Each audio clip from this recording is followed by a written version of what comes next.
right, good evening. I'd like to call to order the regularly scheduled Town of Haymarket Planning Commission meeting for Monday, July 19th, 2021. Roll call, please. Weir. Here. Cottle. Here. Howlett. Here. Vianney. Here. All right, if we could please stand, pledge allegiance to the flag, and have a moment of silence. I pledge allegiance to the flag of the United States of America and to the republic for which it stands, one nation, under God, indivisible, with liberty and justice for all. All right, a moment of silence, please.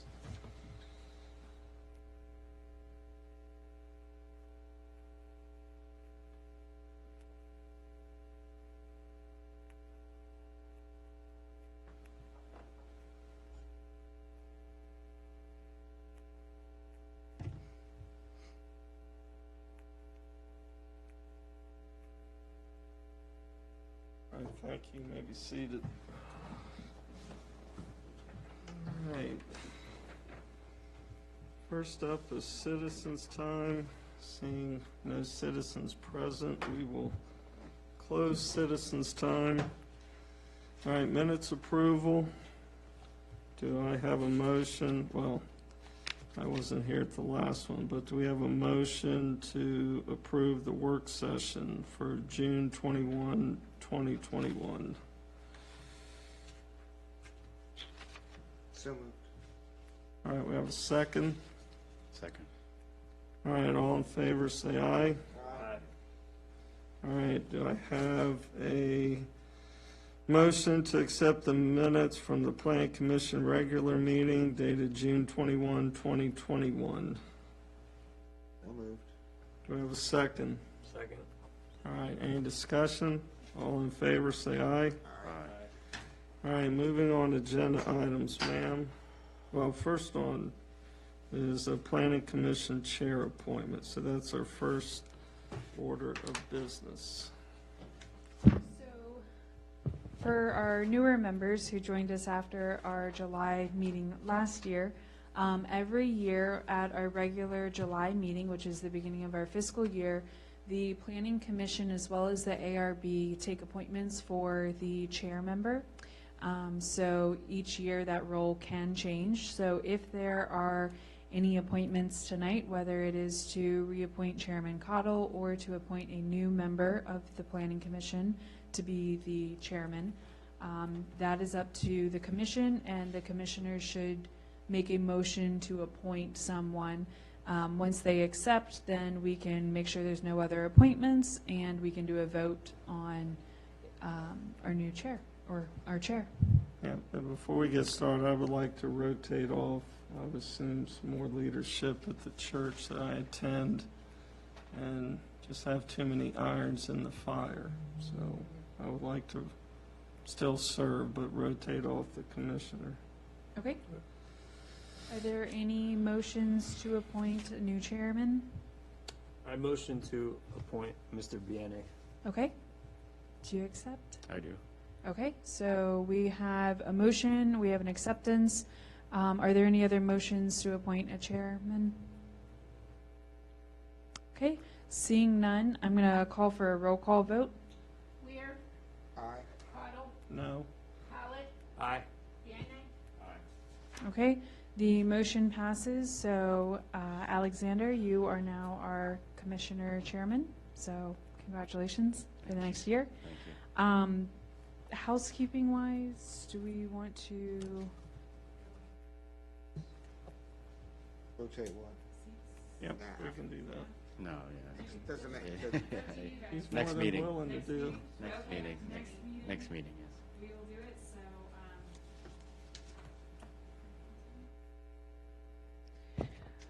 So we can go over everything with you on, protocol, running the meeting. You've seen how Mr. Cottle's run the meeting, so you're aware.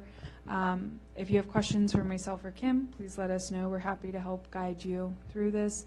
And then if you would like this evening, I can help continue to guide us through the agenda. Okay. So our next item of business, I did not write it on here. I do apologize. We need to appoint a vice chair in case you cannot attend the meeting. We need somebody to be able to run the meeting. So do I have a motion to appoint a vice chairman? I'll make a motion to nominate Rob. Second. Okay, motion and a second. Rob, do you accept Sure. nomination? Okay, I'm going to call for a roll call vote, please. Weir, Aye. Cottle, Yes. Salad, Aye. Vianney. Okay, motion passes. So we now have our chairman and our vice chairman. Next agenda item we have this evening is our zoning text amendment draft discussion. So I went ahead and placed the entirety of our draft into the agenda for everybody's viewing purposes. This is our draft that has all of the strike-throughs and the comments. It is very much so our working draft. So there are comments between Sam and I on things I need to look at as well as her. So this is something that we're trying to go ahead and tidy up. Are there any questions before we go through our most recent changes? Format? Formatting, we're waiting until we've accepted all track For changes. the discussion. I mean, do we just want to discuss the Yes. ones that we?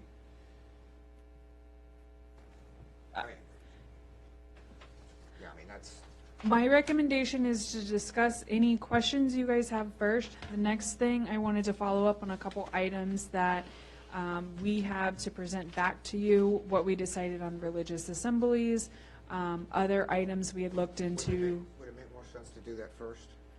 Sure, we can do that. So with that, I'm going to turn it over to Sam to start guiding us through it. And we do want to spend a little bit of time on our sign ordinance section.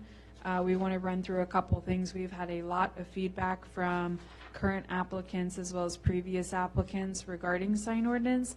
Sam also has some great ideas for formatting purposes and how to make the zoning ordinance a bit more legible to our developers as well as our residents who need to utilize it. So I'm going to let her go through that. And we have added several definitions. We have added some items based on the recommendation of our town attorney, and we're happy to go through those as well. And that's about it for now, so I'll turn it over to Sam. Thanks. We'll start with the religious assembly. On the recommendation of our town attorney, he suggested incorporating religious assembly into the broader definition of public assembly. So with that, that would mean that everything else included in the definition of public assembly, that sort of changes where it fits into the use categories in R1 and R2 and B1 and B2. So I will pull up public assembly. Facilities that accommodate public assembly for sports, amusements, or entertainment purposes. Typical uses include auditoriums, sports, stadiums, convention facilities, religious assembly, and incidental sales and exhibition facilities. So that would be allowed by right, I believe, in the B1 and B2. Public assembly here in the transitional commercial. Was there any concern about incorporating it into public assembly? Changing up the by right special use for any of the districts? So you're saying that it's by right in those said areas? Yes. Okay.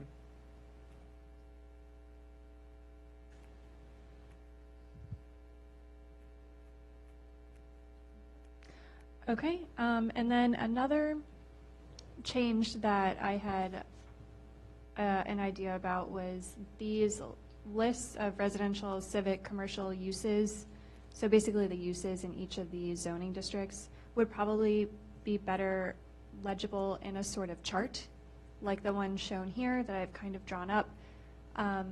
So if any developers or other applicants come to the town, they can easily just refer to the chart for what they want and see whether it's a special use, which would be S, or if it's permitted by right, which would be P, and in which zoning district. So public assembly is by right in the R1, special permit in B1 to I1, and by right in the transitional commercial. Are we all good with that? Mhm. This table is a lot more commonly used in the larger counties. It makes it a lot easier for developers or applicants to come in and say, I want to put a brewery in, where am I allowed to do it, and by what process? So this makes it a bit more clear and better to understand. As we work through the formatting of it, we will do our best to make sure that it will be multiple pages, so that at the beginning of each page, the headers will be there, it'll be easy to follow through. But this is, what we wanted to work on. So if there's no comments on it, we'll proceed with this route. One of the things that I did notice when going through the zoning ordinance was a lot of the commercial, like commercial entertainment, commercial recreation, a lot of them were both by right and special use in the B1 and B2 districts. I didn't think that obviously should not have happened, so I ended up putting them mostly by right in the B2 and I1 districts, and then a special use in the transitional commercial, so that they are just in one category and not in both categories. If you don't mind, can we take a look at what public assembly, all the different things that are included in that category? In public assembly? Sure.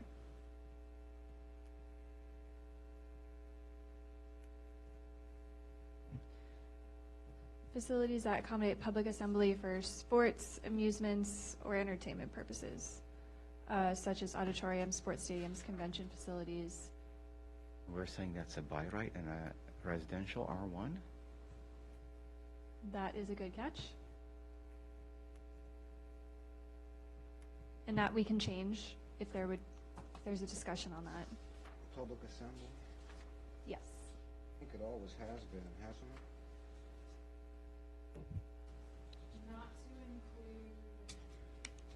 Not to include the auditoriums, sports stadiums, convention facilities. Changing out your public facility versus church, that's where the delineation is Yes, there. so we need to think through that then. When we modified our religious assembly definition to better include public assemblies and unify it as one, we need to relook at that. So if we look at our zoning map and we kind of think here about sports stadiums, convention facilities, we can modify it to better read for smaller kind of public assemblies, your religious assemblies, your baseball fields, your soccer field for the youth that we had. So And go ahead. commercial recreation, I think, covers sports assembly type situations. So I'm wondering if we even need to keep that in the definition of public assembly. I would suggest to strike it and to redefine our public assembly to better incorporate community gatherings such as like HOA meetings, community events, public assembly in that regard, as well as religious assemblies. Are we talking facilities or uses? Uses, gatherings. What we're trying to accomplish is to allow for religious assemblies or other public assemblies to occur by right in the B1 and the B2. That is what we had gathered from our meetings before regarding the definitions, is that was the direction the commission wanted us to head. So we worked on this here. We see that this one definition does not necessarily match with what we want, but we're still trying to think about the different kind of community gatherings we'd have And this can happen in buildings that are pre-existing. It can also, we need to think about it being in new buildings.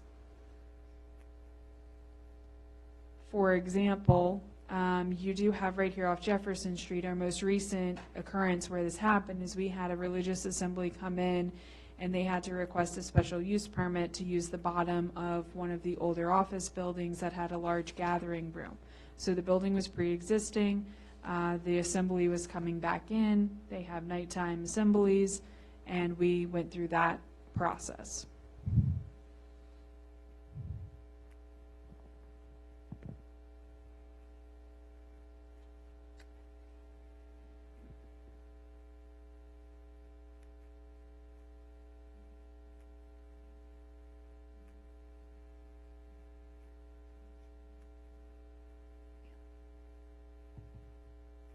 So can you go back to the chart that had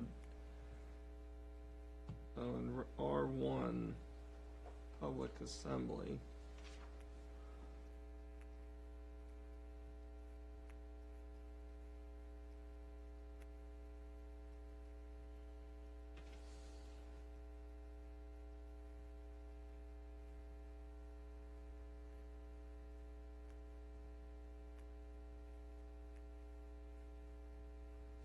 Why would it be permitted in R1 and not R2? Historically speaking, this was what the prior ordinance had done based on the current churches, the R1 properties along Washington Street that we had. We kept with that. They tend to be the larger properties. Would it be, I mean, you're talking about zoning, would it be defensible not to have it in the R2 but have it in the R1? Can you pull up the zoning map for just a second? Depending on what your lot size is. I mean, I don't want to get in an argument years from now. Right.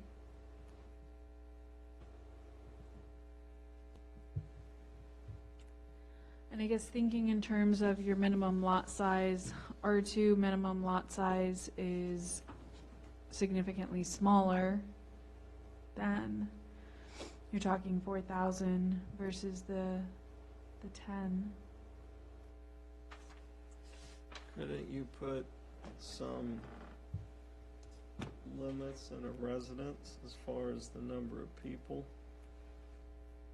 So for example, a religious assembly, let's say I want to have a Bible study at my house and I want to invite 4 couples over. In theory, well, there's no theory, that's a religious assembly. Regardless of whether I'm in R1 or R2, I should be allowed to have folks over. If I'm inviting, 100 people, I mean, that's, my home couldn't take that many, but you know what I'm saying? I think we need to be careful in how we define it, and, we could always put some limitations on the size. To me, it's not so much about allowing or, through a special use or by right religious facility, but it's just saying a public assembly. I mean, talking about auditoriums, sports stadiums, that to me doesn't make sense in an R1 or, R2. I know you said that you're going to be working on it. Right. Yeah, that will strike, when you read commercial recreation, that is covered in there, the auditoriums, sports stadiums, etc. So Mr. Cottle brought up a good point when you think about it. We do have in society, there has been, and there are religious assemblies that meet at homes and gather. They do not necessarily come to town hall and register their church or assembly, but they do meet. I'm not saying we have any here in town that I'm aware of. They happen elsewhere. So we need to think about that, as well as the churches, as well as the bigger groups who want to come in and reuse an industrial building that is now vacant and for sale. So to some degree, we can start working on defining it better, and we can work on numbers of individuals gathering for these public assemblies. But it does, in a way, circle back to the necessity of a special use permit when we start talking about, well, how many people and how many cars is that going to be, you know, how is that going to affect the community? So we will try to better define it, and we might have to do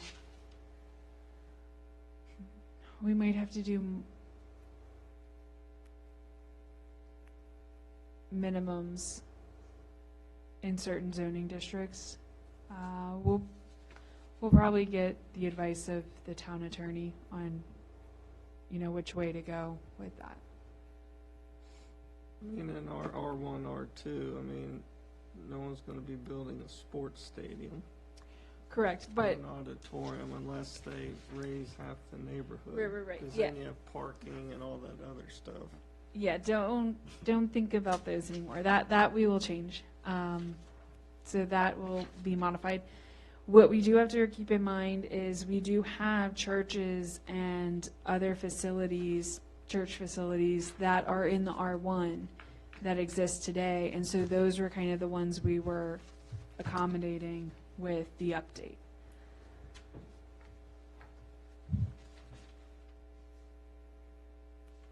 So prior to including religious in this category here, what was the by right and special use for public policy? I mean, For public assembly? public assembly, sorry, yes. So that was a new definition, correct? The new? No. No? It was existing. It was all in there? Yeah, public assembly was separate. We had a religious assembly, and then we had a public assembly. Both of them were included in the zoning ordinance. A special use? Yeah. They would have been special Special use. use, okay. So.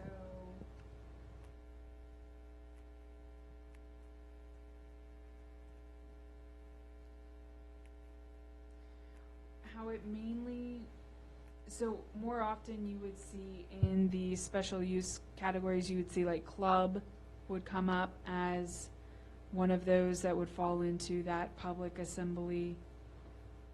So those are the items that we are trying to clean up and modify.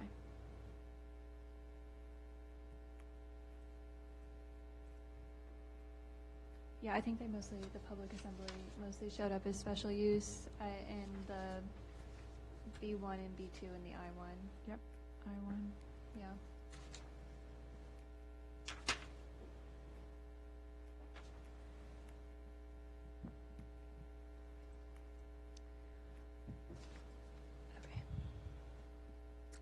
We'll come back to to that one. Okay. We will, we'll work on that one. Yeah. So, well, that is a great segue into the use chart, which will get cleaned up as the definitions get worked on and as we are going to have to rejigger the section numberings and things like that. So that will all come together. But I just wanted to get the commission's opinion on a use chart of this design. Is that something that would be amenable to? Be very helpful, I would suggest. Okay. Great. So we've got that. Go to the R2, specifically the breakdown. One of the things that Sam has worked very hard on that we want to bring everybody's attention to is the breakdown and discussion of minimum lot sizes and general regulations within the R2. As we were reading through the old text, we found that it would become very just hazy in general to try to understand the difference between the different styles of housing allowed, the different minimums of a lot, the setbacks. In general, everything became very confusing for developers on what was allowed and what the area regulations were. So Sam has taken a good bit of time to research, do comparisons, and put together here, we're looking at page 74 in your packet, section 58-8.5, area regulations, There are general regulations, but you have to read further into whether you're doing a townhouse or a small lot detached single-family home.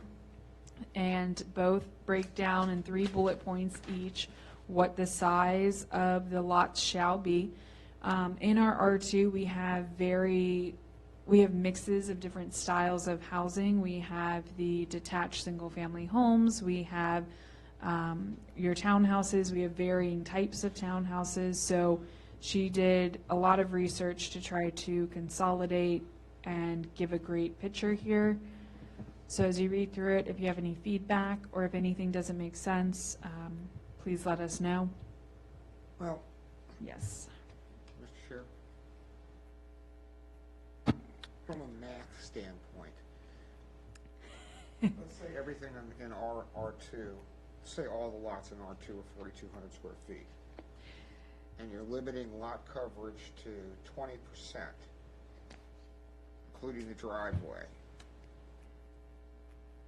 What size footprint does that leave you? So here's the struggle that we had, that I'm glad you brought this up, because this was the For next a townhouse, that's not gonna work. This is the next point we wanted to bring up. So, we have in the past always discussed, no more than X number of houses per acre.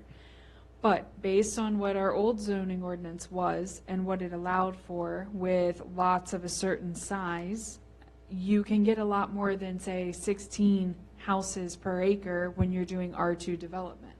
If we want to go based off of the numbers and the math, we can do a comparison of our existing townhouse lots. We can find the average, and we can present what the average number is, because I do not believe that any of the Longstreet Common lots are more than 2,500 square feet, I believe it is. I can pull one up. They could be closer to 4,000, but they certainly are not the minimum lot area of 8,000 square feet that was listed. But for development going forward, I would suggest staying with the density unit per acre, because that allows you to essentially mandate more open space and green space with the excess acreage. So, with that in mind, I would agree. It is also a lot easier for developers to hear an easy number of, you can do X number of houses per acre. But what's that magic number? And I'm asking the entire commission, what is the magic number? We're talking about 43,560 square feet in 1 acre. What's that divided by 6? 8,000 square feet Hold on. roughly? Let me pull up my calculator. I think I can do my math. I'm not. Or is that 7? I 7,000 am square not feet. as quick. A little over 7. 43,560 is what I said. Right? Divided by 6 is 7,260. 7,260. If you divide it by, well, historically, it's been 6 units per acre, right? Which I'm happy with. So then all you would have to do is change your minimum lot area to 7,200 square feet, and then strike the maximum lot coverage. You don't even have to get into that, or just put a percentage there.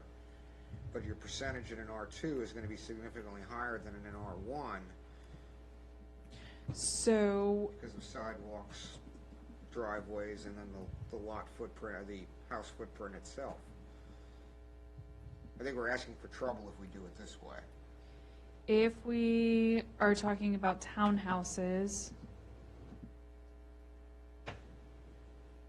what would a 7,300 square foot townhouse lot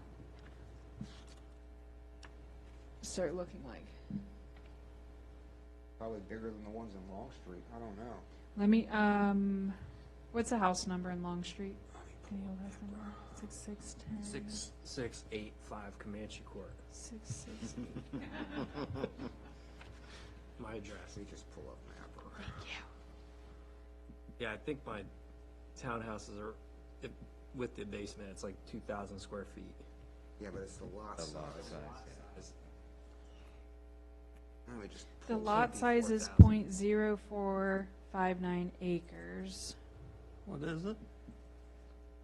.0459.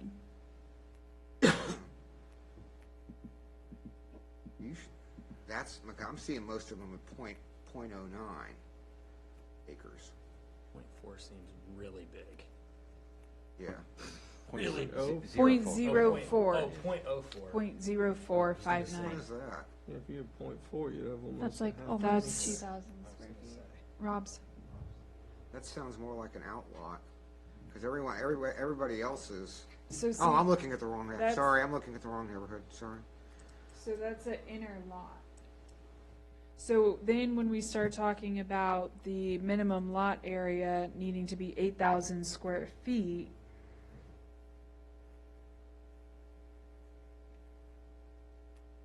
$44,000 times. that is It's like 4 times. 4 times, that's 4 times the current size. Let me pull up what one of the Van meters. A lot of it gets back to affordable housing too. Because the bigger the lot size, more money. So Van meter and outer lot that was just approved is .0863. That's 3,759 And an inner is .048. So right there with Long Street size, right? Give or take? No, his lot was like 2,000 square feet. You got .048. 4,888. So 2,000. 2,100. But when you're doing average density per unit, you're also factoring in public facilities like roadways, sidewalks, and easements. So what you're looking at, man,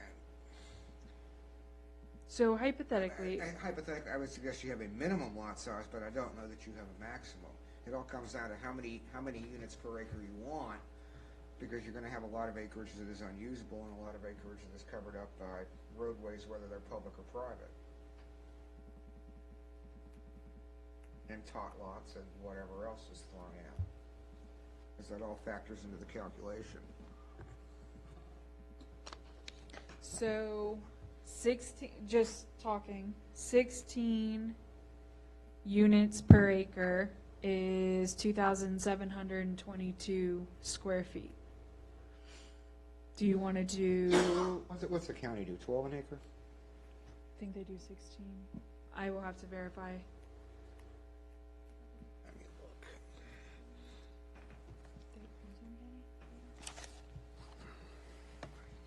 I thought, Because I don't want to get away, I want to, I mean, it's all well and good to do this, but I still want to have a development standard for density units per acre. Maximum.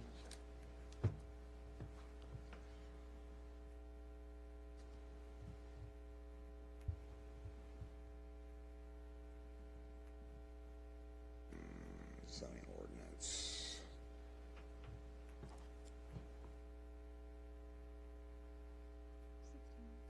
16? Which district? R16 Suburban Residential District.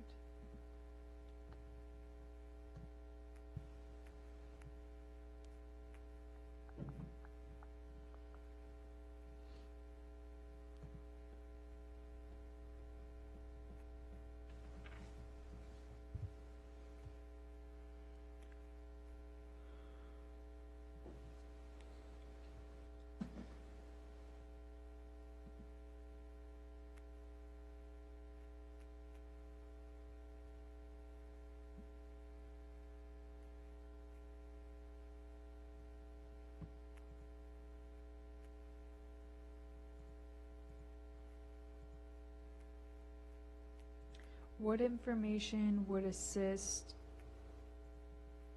the commission in better discussing this, so we can, I think you should check with City of Manassas and the county. How long has the 8,000 square feet requirement been in place? Apparently, it's doesn't seem like anybody's following it. Right? So that's where with our old ordinance, it was very, you start reading the townhouse, and then once you take into account the roads and everything in there, Long Street was done well before our most recent update. So we can look at Prince William County and bring back, I'm looking at R6 in Prince William, but you're looking at R6.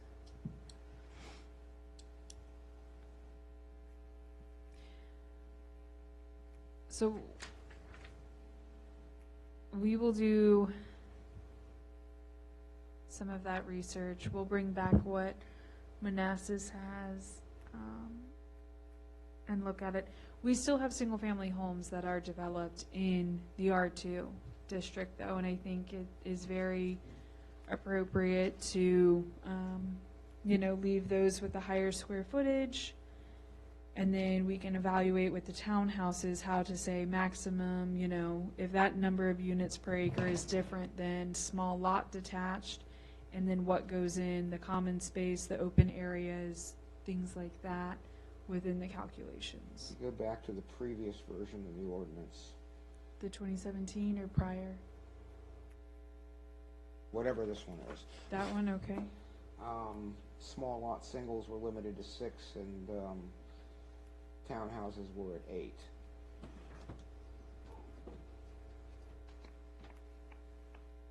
Per gross acre. Yeah, there's the term gross acre. For this purpose of the section, shall include all lands within the exterior boundaries of the lot under development, including drives, parking areas, walkways, parks, school sites, and such. Okay. So this one, the maximum number of units per gross acre shall be 8 when townhouse. For townhouses and 6 for small. I mean, I think that takes care of it. We actually did 4 for Small lots? small lots. That just brings you right back to R1 zoning then. That's not a small, That's a quarter acre, right? that's a quarter acre I lot. mean, if you look at villages of Haymarket, where Alexander and I live, most of the lots in there are about 3.5 to 3.7. Those were Okay. developed. 0.037, let me clarify. So if you, there's not too many in there unless they're end lots at 0.04. A lot of them are 0.037, 0.035. And those were developed at the 6 per acre standard. I think some of them are. 6 per gross acre standard. So I As have was most Sherwood of, Forest. most of those, let's see, one second. End units look like they are 0.1 or 0.13. Inner parcels, specifically yours, 0.0923.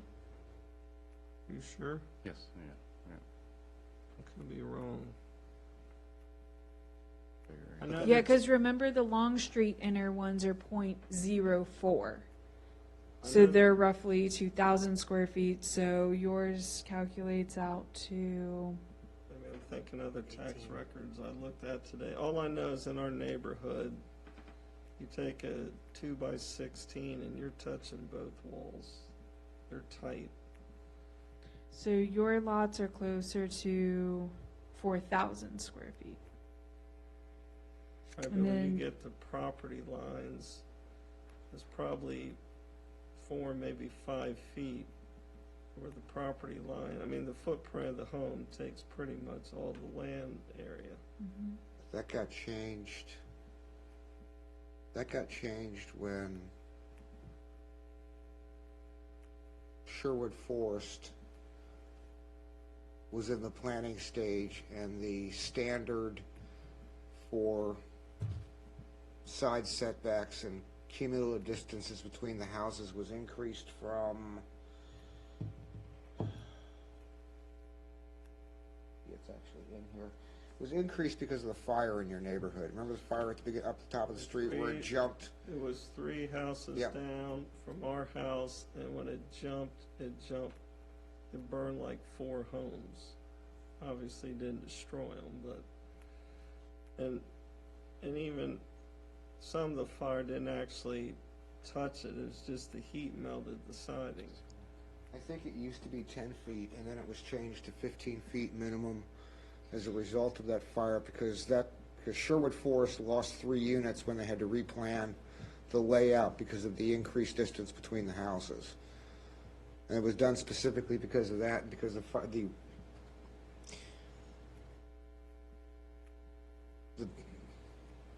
people who handle the fire code in Richmond were not happy with the distance, although the Prince William County Fire Department and particularly Station 4 didn't really care until the fire went from house to house. And we did that proactively.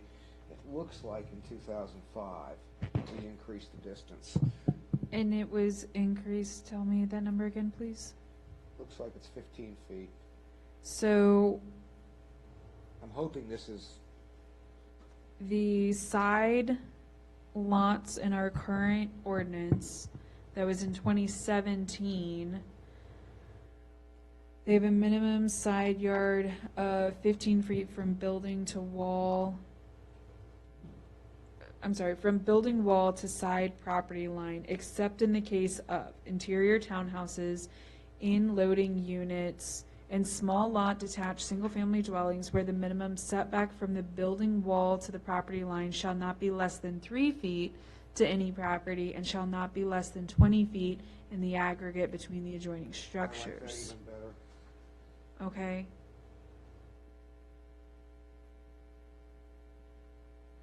From a safety standpoint, I like that a whole lot better. Not now. I'm sorry, that was in here. I was reading it wrong. Not less than 20 feet in the aggregate.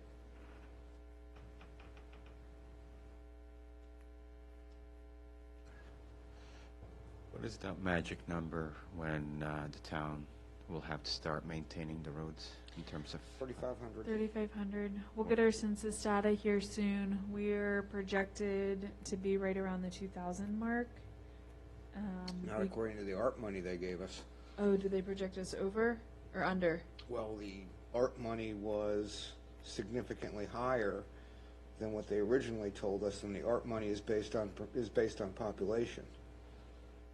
Oh. So, did they give any estimate what they think we'd be at?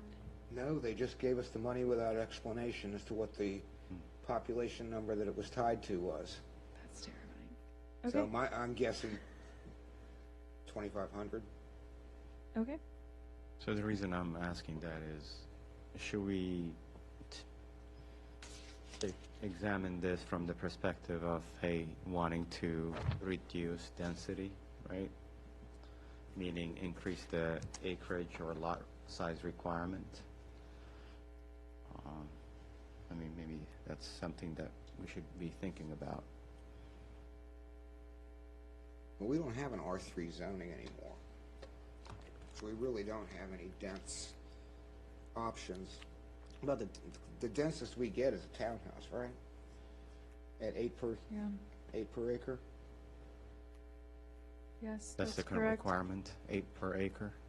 That's That's- the most dense we get. Apart from condos over retail. And even that's got a density limit too, right? Not clearly defined, but can be. If you have, I'm sorry, let me better phrase that. If you have a business in the town, you may have one single accessory apartment above the commercial building for the use as a residence. You can't just go put in residential condos. That is a special use permit request. So that can be restricted through the SUP process to limit to a certain number of units. So if we are at 2,500 right now, do we have an idea of what lots are available, the zoning, and how many units can be built? So just to have an idea of what we're looking at ahead, going forward? So I can pull up a zoning map. Sam, do you mind going to the town website and pulling up the current zoning map? Or if you already have it up. So we need to update our map, but keep in mind, we have I'm going to walk over and show you.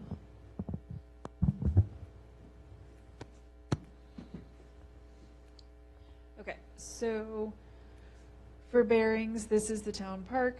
So this is the Van Meter parcel that has those residential units already in the back. This one open lot here on Fayette Street has since been developed and is now 3 single-family home lots over there in the R1. You have Crossroads Village up here, which already has the 79 units where it was rezoned. Again, this needs to be updated with GIS to show 10 acres is taken out, 79 units there. Unless you have demolition happen in this region here, and you have rezonings for R2, that would all be R1 density. So your maximum of 4 per acre there. Otherwise, again, you could have potentially here in the future, if these 3 lots were to sell back here, single family, and they were to be torn down, that could be redeveloped into, the 8 per acre density. So that's, I think, 1.5 acres, so that's 12, right? 12 Right. potentially. So otherwise, though, you have your Green Hill Crossing neighborhood, so, I don't see that going anywhere anytime soon. Haymarket Station, Villages, Alexander's Keep, Long Street, Sherwood Forest, and again, 18th century here on Jefferson and Fayette. You have some older homes that right now are listed on the contributing structures on the other side of Jefferson. Madison, you have all of these kind of older homes in here. Not to say they can't, come in and say, I want to tear my house down and rebuild, but it is currently R1, so it's 4 per acre. They would have to go through a full rezoning process in order to work themselves back up to the point of being able to get the 8 per acre.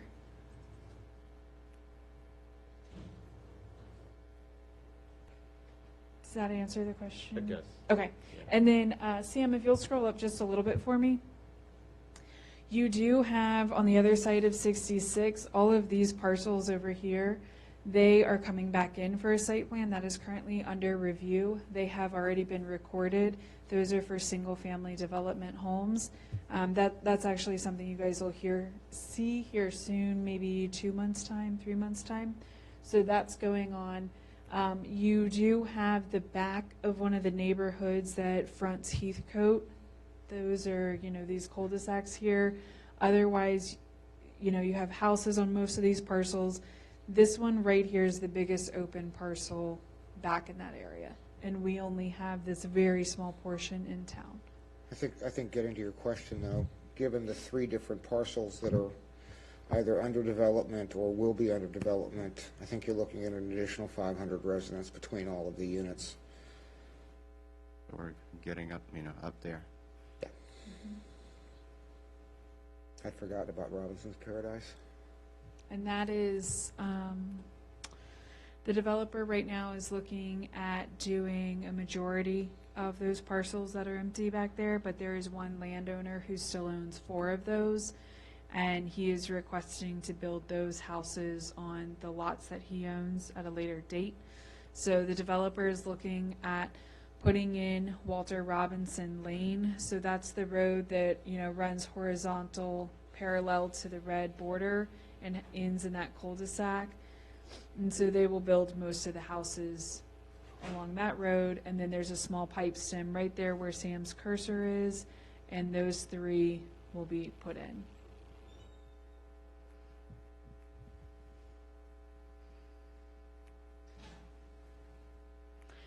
So what we will do is we will compile our suggestions for the density, keeping in mind all of the current plans we have in process, as well as construction that is currently ongoing with Van Meter, and we'll come back to you guys with what our recommendation is, and it'll most likely be to leave it as is, 8 per acre in the R2, and your 4 per acre in the R1.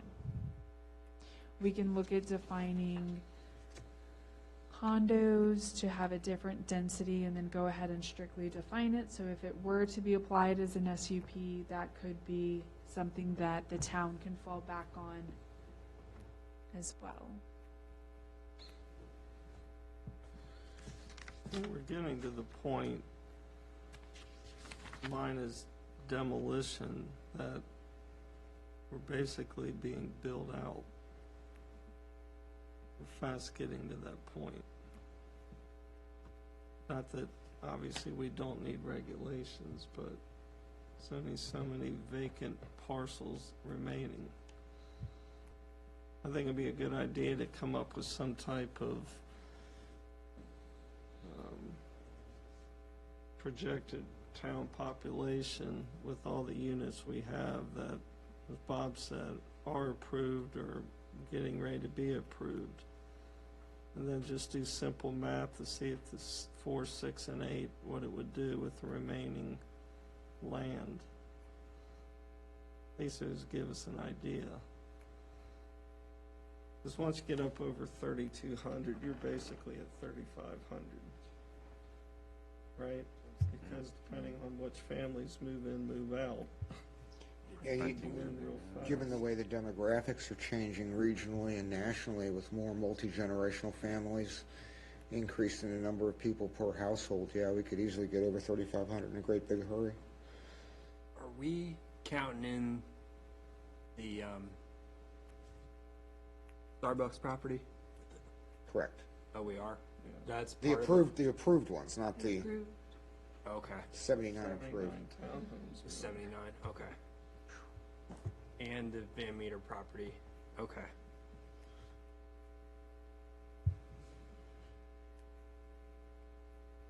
Not much wiggle room. I mean, the HOAs play a part in this too. Because as HOAs allow people to rent out their basements and they don't hold people to the standards. We also can't get the county to enforce it, and they have a difficult time enforcing it in any event, but, I think if you don't have a lease and if you say, oh, it's a relative and this and that, you can get away with it. yeah, there's nothing There's we can nothing do. you can do. Yeah. But all I'm saying, you gotta take into account those people. Yeah. Yes, you do. I think the magic number is once you hit 3,000, 3,500 is not that far away. Not at all.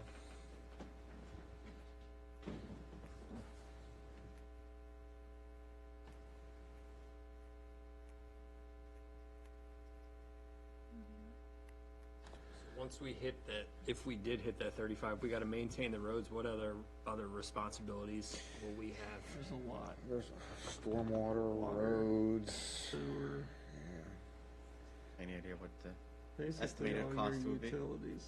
More than we're willing to pay. Okay. Unless our taxes went up severely. So Prince William Water, we would have to have our own, like, No. No, we would be responsible, however, for the maintenance of the stormwater. We're not responsible for stormwater maintenance for stormwater facilities right now. The county is, oh, okay, and we're not responsible for road maintenance. VDOT is. right, right, oh, wow.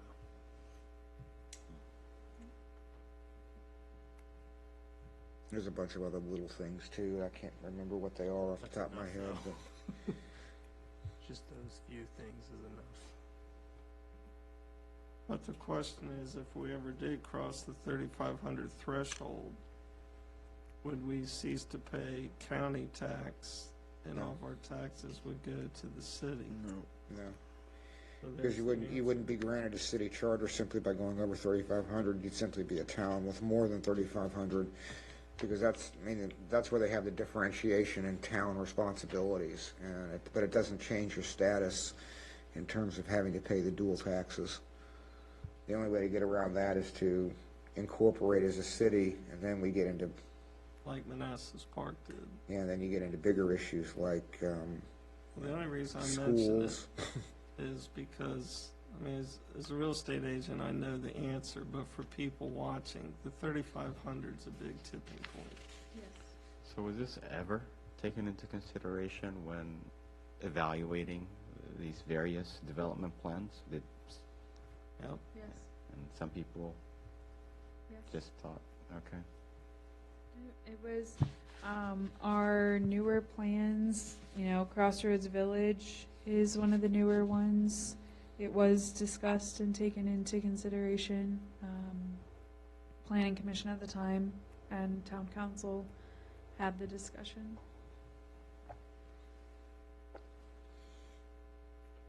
So, not to continue harping on this topic unless we want to. No. We're going to come back to you guys with more information, but we do want to go ahead and jump ahead and go through some other items as well, namely the signs. Sam, take it away. Moving on to signs, one thing that I did pull together that I apologize did not make it in your agenda packets is a new sign chart. We would have ideally 3 sign zoning areas, which would just be the gateway, the core, and then residential. And so I pulled one together here. This does have the changes that we talked about in the last Planning Commission meeting, with wall signs being 1 per business per road frontage, with a maximum square feet of 25, which is something that our applicants have repeatedly asked for, is a larger sign area, and this would accommodate that. And this is just the gateway area. So you changed that to 25, okay. Yes. That was one of my questions. Everything else more or less remains the same from what's in the current ordinance. The current ordinance charts do have just a lot of clutter in them, so this is a much more pared down version of that, really hitting on just the kind of big ticket signs that our applicants ask about, which is wall signs, freestanding signs, channel letter signs, which is also commonly referred to right now as individual letter signs, but in the industry they are channel letter signs, both lit and unlit. And we are suggesting that channel letter signs be lit, they would be allowed to be backlit only in the gateway sign area. Why are we deleting awnings? We are not deleting awnings. Maybe I'm reading it wrong. Maximum limits on, We deleted marquee sign, but we left awning. it's got a line through awning on both copies of mine. 108 and 109. Unless I'm reading it wrong. We might have consolidated the definition of awning to canopy sign, because Okay. the version Sam has, it says awning sign, and the definition is C, canopy sign. And where's he's canopy saying- sign in this table? He's saying in the chart. I did not Yeah, I'm looking at the include- chart in the, Okay.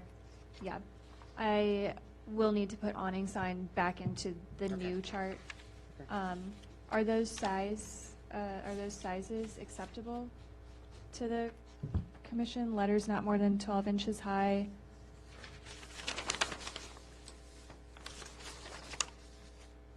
I also think that probably needs to be tightened up a little bit, because in the original chart, it says determined by permitting. So, what about the sale signs? The parasails? oh, those are actually called feather signs, and Okay, I that's- added them to prohibited. Yes, and Okay. that'll be something we're taking care of here soon with some violation letters.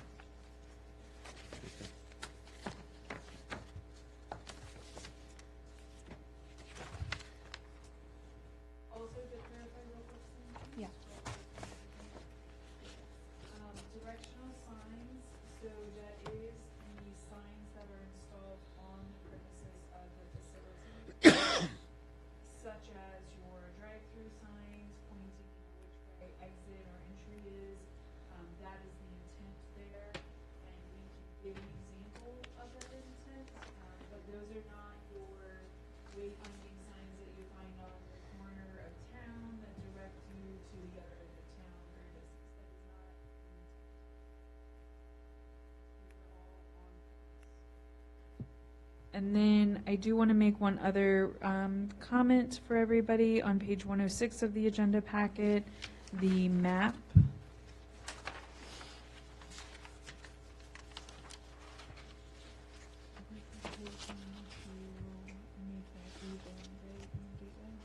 I have a, We had originally discussed, and Sam and I have gone back and forth a lot on this map.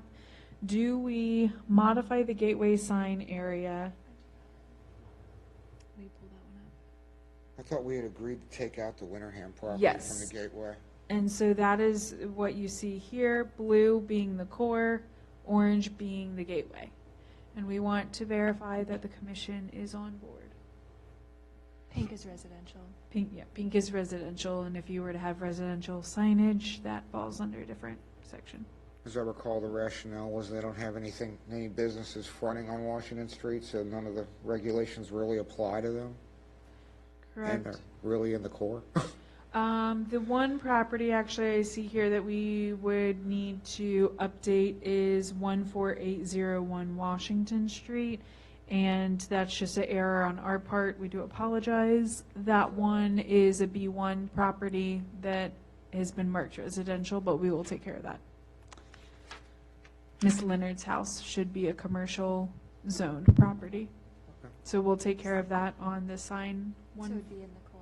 Yes, it will be in the core sign area, just like all the other B1 properties.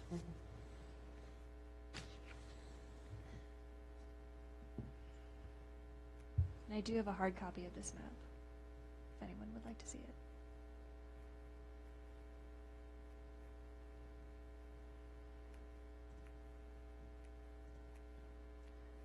Okay. If there's no other questions on signs, we will proceed with that recommendation.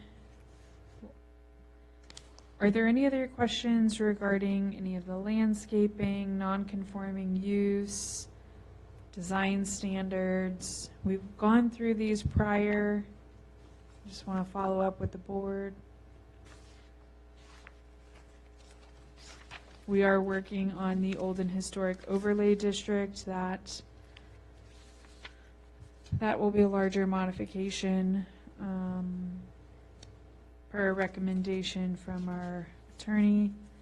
Also, I do want to call everybody's attention to the special use permit process. What page is that on? Actually, hold on one second before we jump there. Since Sam has it up, we did include, I know there was a bit of a discussion, we did include honeybees and chickens in here to protect the town in case a resident were to ask to do so. We went through and we put in basically that, they have to get it permitted, and we essentially, I believe, Sam, you can give the best update on the chicken coops, but I believe we put it in here and it is heavily restricted, and you have to have an acre of land or greater in order to have chickens. So again, this is so that we have gotten the phone calls. We have residents who want to have chicken coops, and this now we can clearly direct them, if you have an acre of land or more in the town of Haymarket, that you may have up to 4. Apart from Jim Shepherd's house, do we have anything else in the R1 district with an acre? Nope, we do not. I'm not even sure his is an acre. I did check Prince William County's chicken ordinance, and theirs does say 1 unit of acre per, or 1 bird unit per 1 acre, and 1 bird unit is 10 hens, His is 3.25. not 1 bird.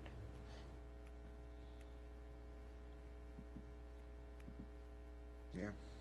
Carried to full term is 1.14. Let's go buy them at Wegmans. Vintage Ridge Realty is 1.059. Mm-hmm. And we have one on Jefferson that touches back to Madison, and that is 1.05. Ed and Roberta's house. Okay. Okay. Okay, so with that, we'll jump back up to the special use permit section.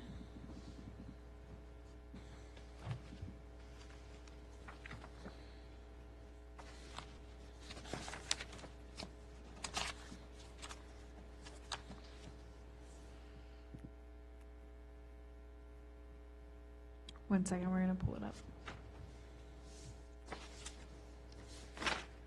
So this, can you, there we go. So we did go in and work on this section a bit. In the past, when we have special use applications that come in, there's a little bit of clarity issues between the applicant and staff, and as well with the commission and the council on expectations. So we're trying to clean this up in order to provide a better expectation from town staff to the applicant. So you can kind of read through this section. Definitely give us feedback if there needs to be additions. Scroll down a little bit.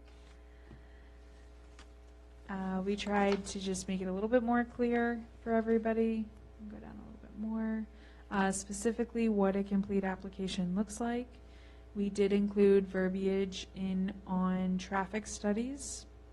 We did want to discuss that there could be instances where maybe this needs to be waived based on, for example, we had an instance where there was a small medical office and they saw one customer at a time, and they were looking to go into a building that they had to apply for a special use permit to be there, and they had shared parking with ample parking for all of the businesses. So in that case, we did not deem that a traffic study for one client, an hour for, they were doing like part-time work, 4 hours a day was necessary. So we can discuss this further on how to restrict it, what that application would look like to waive that, who's approving it. Currently, we have that the zoning administrator may waive this requirement, and that they would need to prove why it should be waived. So that's something that is open for discussion, as well as if there are any other portions. We also had received feedback that, a lot of times people apply for new build or modifications and they don't have a concept plan. We did specifically lay out here that you need a concept plan, but we also want to be, actually go up just a little bit, right there. We also want to be business friendly in the sense that not all businesses can afford the professionally engineered plans. And so we're trying to think of a way to allow for a concept plan to be presented. So what you see here is that it does not need to be professionally engineered, but it must include enough detail to be judged adequately by the Planning Commission and the Town Council. That is very open-ended, so if we have suggestions, please let us know. But that is currently what we have. Again, we're trying to think of those businesses that are maybe startups, or they don't have a lot of upfront funds, and they're able to maybe do drawings or give concept ideas in a very rudimentary way and answer the questions, but they can't necessarily afford all of the engineering, the stormwater, the curb and gutter.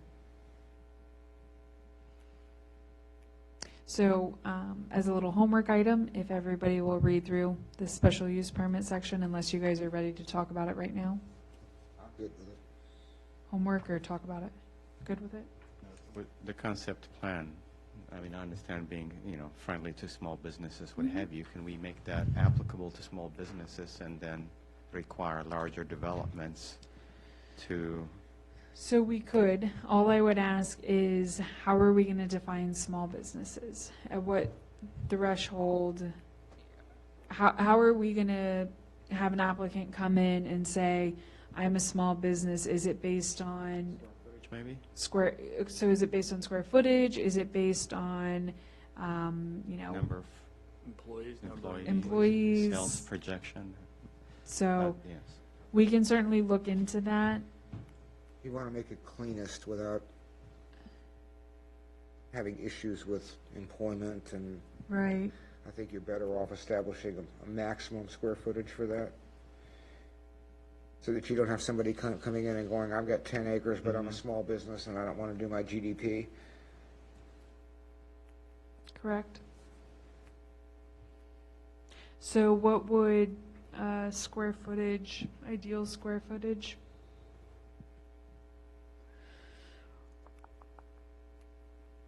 One of the things I try to think about is some of the older structures in town. If somebody were to come in and say, I want to repair this building and I'm a small business and what I want to put in is a special use permit, I try to think of what those square footages would look like on Washington Street. What was the footprint of that building that they wanted to put on Jefferson Street in the empty lot? On Jefferson back here? Yeah, the Um, retail with condos. that was massive. Does 40 sound way too extravagant? It was a very large building.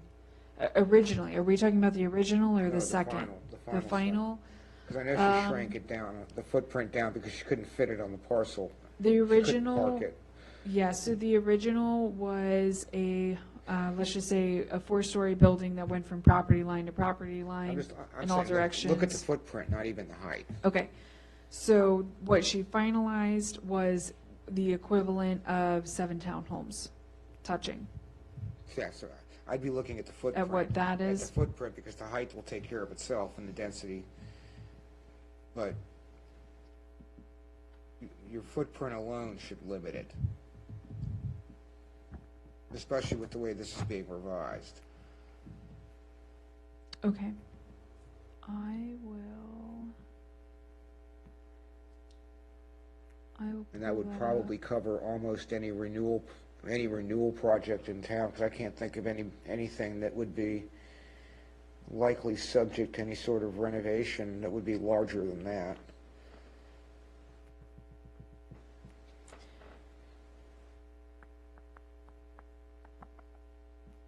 I'm just looking at a top-down view of the town. I would agree. The only other large structure, you have QBE. And then otherwise, that would be your biggest footprint.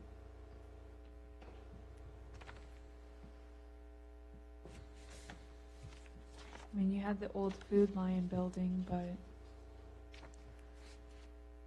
That's not something that's going to be redone by a small business, no. not in the context of the entirety of the building and the complex. But then that would also serve as an example of why not to do it for a larger building.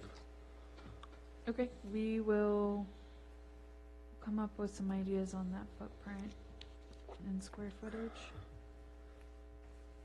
I also, maybe hypothetically, we'll take a look at like if the Giuseppe's building were to ever be That was smaller in footprint than that. smaller. Okay. Okay, so we'll take a look at those and get a good idea. Traffic Yes. study, it looks like based on what I'm seeing here, is only required for a special use permit. Is that correct? Traffic study. This is in the special use permit section. And it's not required for by right traffic study? Why is that? So when you do the bigger like site plan development such as Crossroads Village, that's different than when they start talking about the traffic counts, for example, like when A Dog's Day Out came in and they talked about the traffic counts and what they needed in order to get their entry exit, VDOT has a whole section that they have to go through on what their in and out traffic is, what their type of entry has to look like for commercial development versus residential development. And so we go off of those standards, and VDOT approves and reviews that as an outside agency.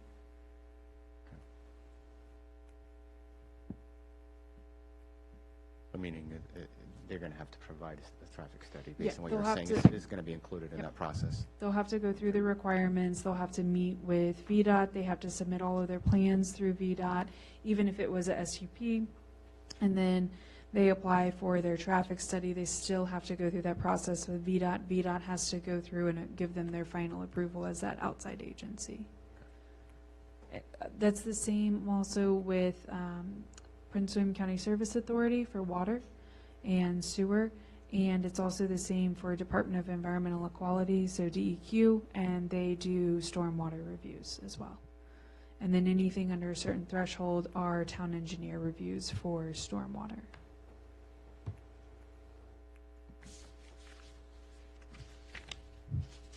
So if you guys will review the SUP section, give us feedback, let us know anything else that may need to be added or better clarified. We will continue to work on and clean up the sections. These were the big items. Did you have any more? These were the big items that we had been working on. And what we would like to do is at our August meeting, let me give you a date, one moment. August 16th, we would like to bring a clean draft that everybody has reviewed. And if you have any final comments, we would like to have all final comments submitted a week prior to that meeting.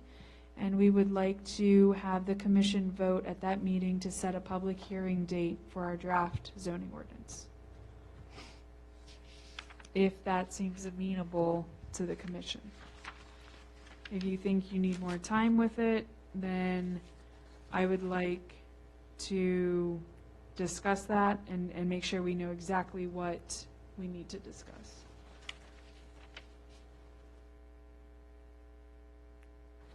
But if everybody's good with that, please submit all comments. We will have the draft done and sent out to everybody. Let me ask this. How long would everybody like to read and review and provide comments on the draft? I know it is long. We'll send you the strike-through comment version, so it makes it a little bit easier to see where things have changed. But do you need more than, So it gives us about 3 weeks, right? pardon? It gives us about 3 weeks? Yes, so if you start reading through everything now, we'll do the minor things that we talked about here tonight. We will add a little bit to the sign. We'll take care of the religious assemblies. We will take care of the residential portion. If you guys read through and give comments, I would ask that you guys give us any comments you have on this by August 2nd, which is 2 weeks from today. And then Sam and I will work to turn around a copy, finalized copy by August 9th. And then I would ask that any final comments be brought before us. As soon as you could get them to us, that would be great, but we will discuss them all August 16th at that meeting, and we will do them live on the draft. And at the end of that meeting, I would like to have a motion to set a public hearing for ideally September.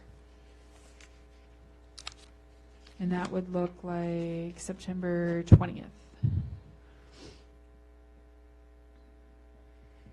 And my suggestion, depending on our meeting load for that night, would be to really limit it to just our public hearing and focus on the zoning ordinance, hear the citizen comments, and spend some time really focusing on what they have to say that night. Depending on public comment, we might need to come back and do a work session or a charrette with the citizens and get more feedback or have more discussion, but we can cross that bridge when we get there. I got a couple of other clarifications. Let's go ahead and get them out of the way so I don't have Okay. to write them to you. Section 58-XX, which is before 58 1.4, on uses not specified. I'm assuming that's Martin's language, which makes me very happy. Give me 1 second to get there. Before definitions. Right before establishment of districts. Uses not specified. Yeah. Yes. That is a Martin? Okay, I'm very happy with that. Definitions, assisted living facility. Do we really need to put non-medical support services? Because a lot of those assisted living have medical support within them, or as a function. Or does nursing care not qualify as medical? Maybe that's a Martin question. Let's follow up on that. I had a lot of the definitions like this. I had Sam look into Virginia code and other areas on how they defined it. So let us take a look at our notes Yeah, I mean, and 'cause circle back. You've got provide non-medical support services, assistance with the activities of daily living and supervision of self-administered medication, but many assisted living facilities are also Alzheimer's. You have Alzheimer's units in it where they do the medication and... So I think that's technically memory care, and that's sort of like a continuing care facility, I believe. I think in this case, assisted living facility is supposed to be more like an independent living facility situation. Yeah. If you could look into that, Yeah, because I'll that's, look that, into it It's gets real confusing. fuzzy. Yeah, this is a murky area. All right, you did fix the 50 years in the historic? That is Yes. correct. We did fix 50 years. After a discussion, we set it at 1950. Okay. And you've taken care of all my other questions.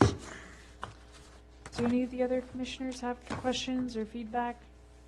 Or anything they would like to know more about in our ordinance update?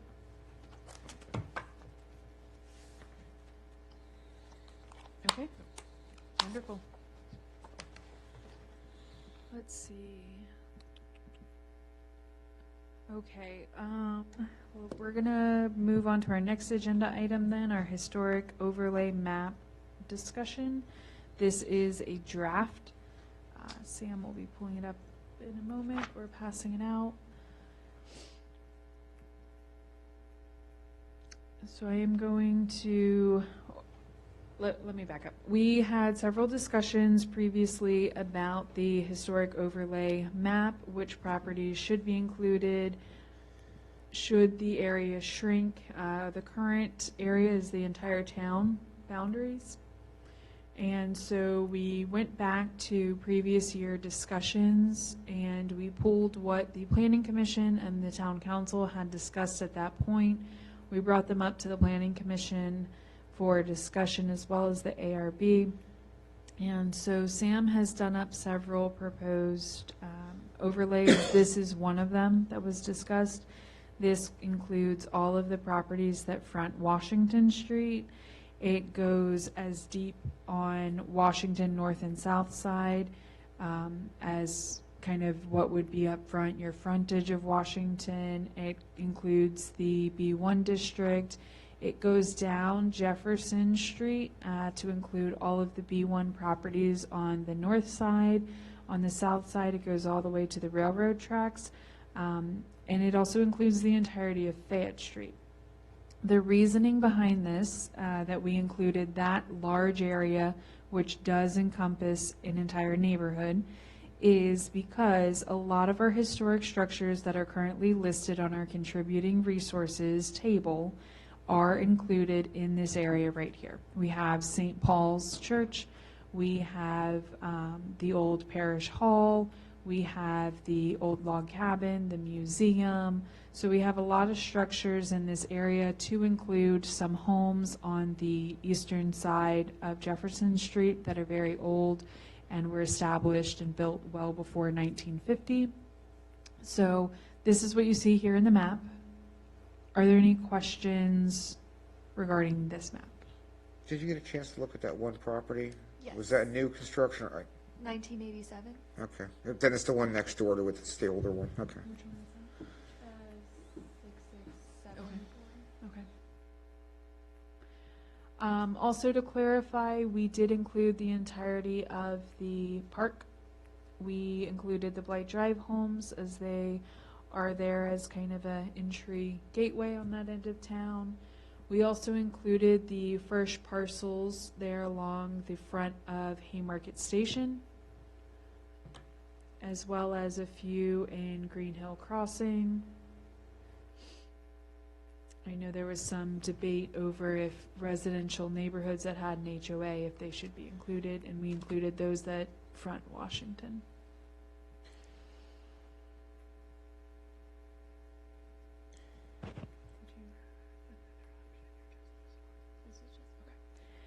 Are there any additions or retractions that anybody would like to recommend or discuss?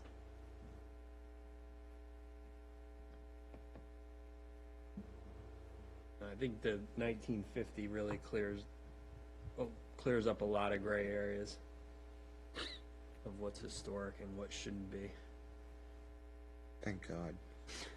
And that will specifically apply to the structures, so we will update the contributing structures list to have everything 1950 and older.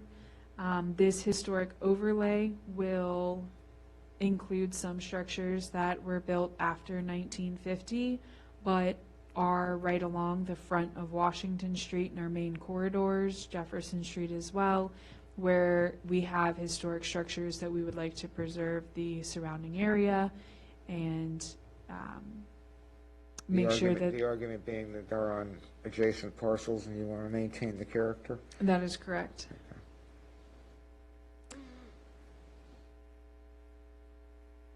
So if there's no further questions or comments, we will get this map distributed out to the commission. We'll send it out tomorrow.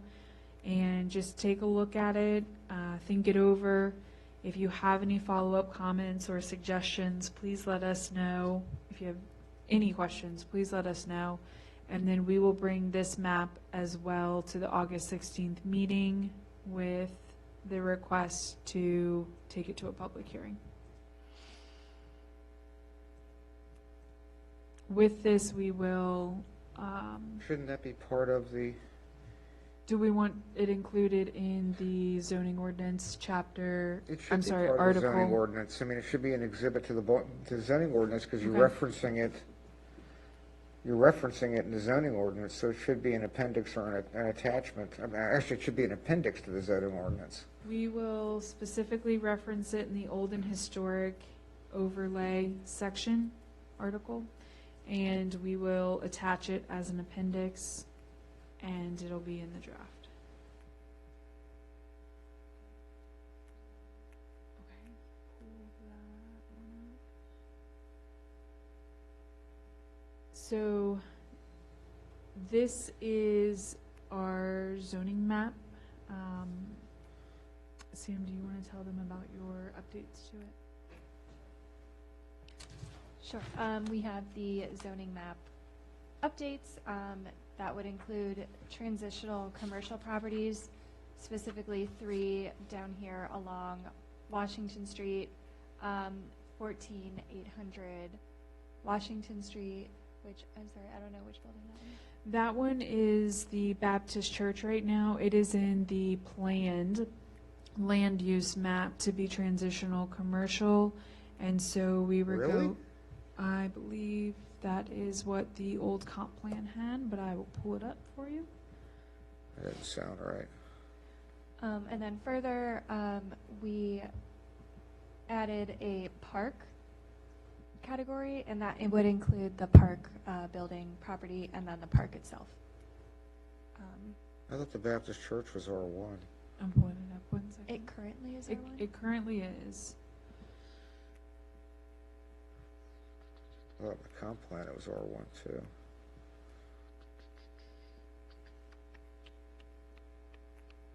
Sorry, it's loading slowly.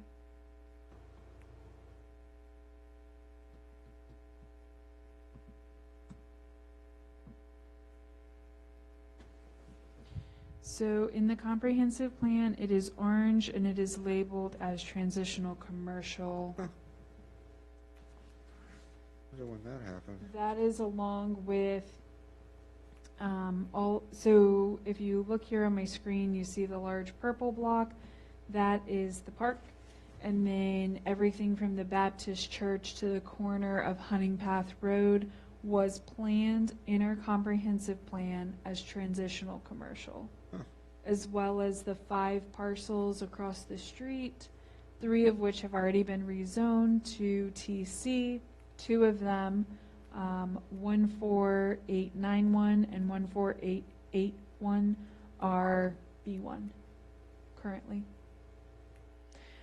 So we'll kind of play with the colors to get a good looking color scheme going on.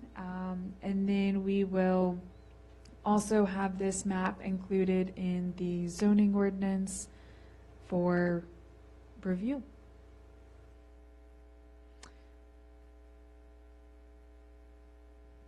Are there any questions or recommendations?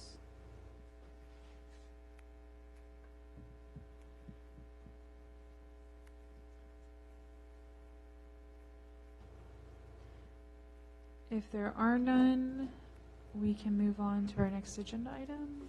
Is that good with everybody? Okay. So our next agenda item is old business, development projects update.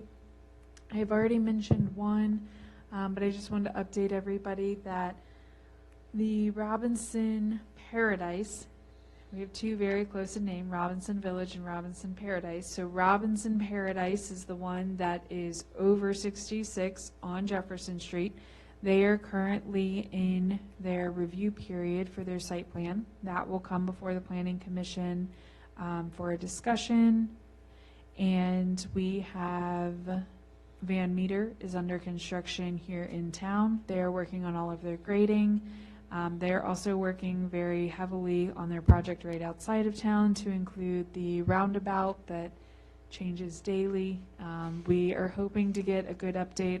I've been on vacation for a couple days, so I'm officially back tomorrow, and we'll get those updates for our next meeting on what they are proposing for their end date on the roundabout and the road construction. They As do. of this afternoon, it was mid-August. Okay, mid-August. Fingers crossed it stays that way.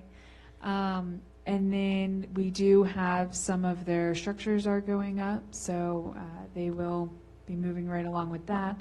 We're hoping the in-town project goes up to the building department here very soon, and they work on pulling their permits.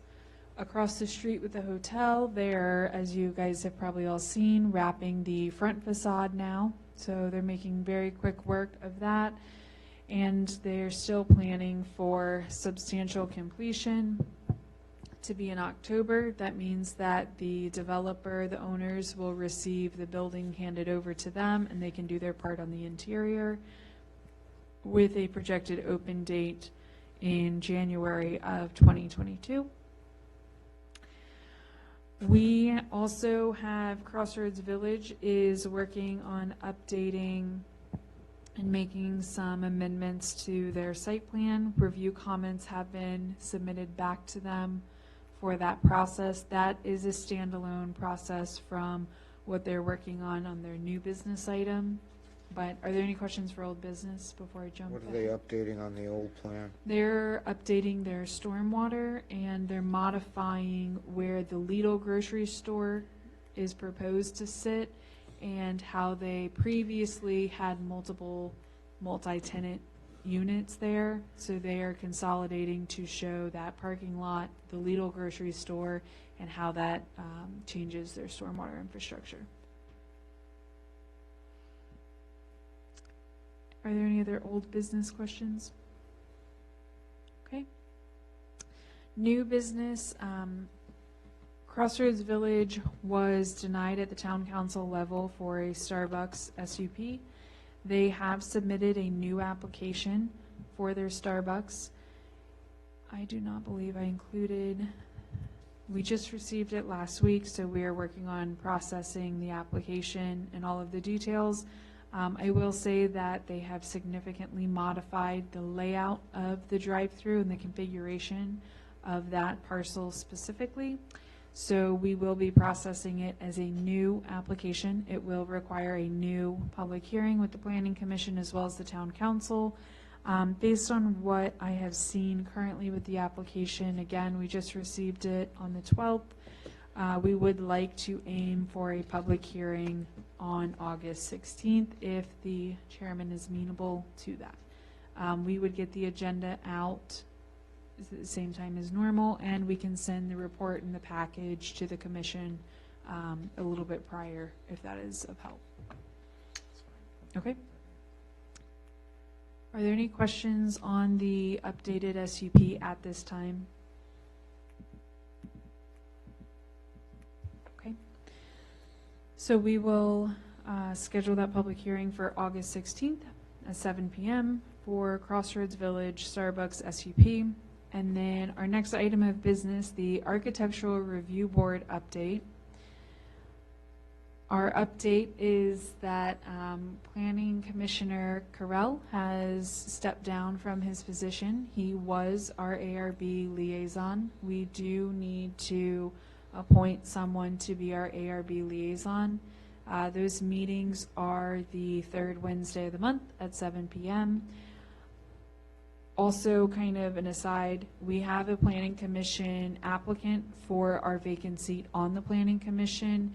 If the chairman is amenable, we can discuss that appointment for the liaison position when we have a fully staffed board, hopefully at the August meeting, unless anybody would like to make a motion tonight to appoint a liaison. I think my recommendation. Are there any suckers, volunteers that want to be on the ARB? Mayor called me the other night. Oh, okay. I told him. Nominate Commissioner Hallett Oh, for okay. appointment to the ARB as the ARB liaison. Yeah, I'll do it. Okay, that was easy. Let's just do a roll call vote for Commissioner Hallett to be appointed as the ARB liaison. Weir. Aye. It's not me. Yes. Sure. You sound- Aye. you sound Okay, so thank enthused. you. If you're able to make it, our next meeting is on Wednesday at 7 p.m. this Wednesday. And we will discuss, I can catch you up on everything Okay. if you come a couple of minutes early to the meeting, if Okay. you're able to. Yes. And so with that, we do have our meeting this Wednesday. On the agenda, we do have a demolition request for 6712 Jefferson Street. That is the parcel, the house structure that sits on the corner of Payne and Jefferson Street. It is the older of the two homes. That is a parcel that was previously given a zoning determination. The determination appealed to our BZA, and the town council has appealed that decision to the courts. So we have a couple things going on with it, but the applicant has requested for a demolition permit of the one structure, which would allow for use of a single-family home on that property, the newer of the two. So that's something the board will be reviewing. Question. Yes. That parcel is currently the subject of ongoing litigation between the town and the owner. How can the ARB consider a demo permit giving the adversarial nature of the proceeding that's in court. That is a discussion that we can have with the town manager and get the I feedback would of hope the. before Wednesday and with the town attorney rather than dig us a legal hole. I mean, The town I'm attorney- spitballing here. The town attorney, myself, and the applicant met and had a meeting to discuss options, and the town attorney made the recommendation that here were multiple options, and if that was an option that they chose, that they may do so. So the town attorney was present at that meeting, and I'm happy to get more feedback from the attorney as well as the town manager and provide that. I'm not an attorney, but it just seems odd that we would be doing a proceeding while the property is subject to an adversarial process between the two parties. Martin knows I the would law. defer- Martin knows the law better than I do, so I'll leave it to him. But it just Yes. strikes me as I would defer to the Odd. town attorney on that one. okay. Okay. Any other questions for the ARB update? Next item, town council update? As Emily mentioned, we do have at least one candidate for the vacancy on the planning commission. If anybody knows anybody else, they need to hurry up and get their application in before the August town council meeting. That is correct. Because I don't think they're going to handle it at next week's work session. For those unaware, town council also appointed Mary Ramirez to fill the interim slot on the town council until the November 2nd election. For those interested, PD staffing is back up to 5 full-time. Well, including Jake is now 5, right? That's correct. Okay. And Yep. 2 part-time, not 3. Okay. Sorry, 3 part-time. 3 part-time now? Officer Gregory, Officer Anderson, and our newest officer, Officer Colbertson. And I don't know if, we hadn't, this hadn't happened as of our last meeting. We received our first tranche of ARP funding from the feds. It was $800 and some odd $1,000. Sounds about right. And a lot of the stuff that it's tentatively planned for will be probably coming through this body in terms of stormwater and infrastructure improvements. And last but not least, we are currently working with both Prince William Transportation and Public Works with respect to transportation and stormwater improvements throughout the town. One other small update, Park Shade is right now projected for mid to late September for installation, based on our. They're that backlogged? deal. Yeah. It's Great. about a 12-week backlog that seems to have sped up just a little bit. You said late September? Yes. What was that again? That's the Park Shade to go over the playground and. Oh, okay. They'll also fix the slide that has a bit of like a speed bump that kind of got melted into it in the sand. It's the best way to describe it.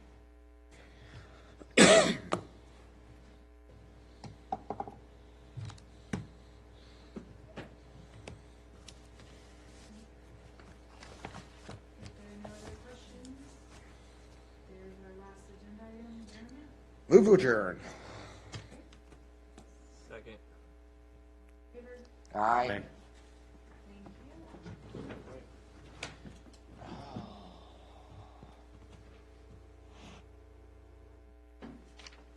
Martin really suggested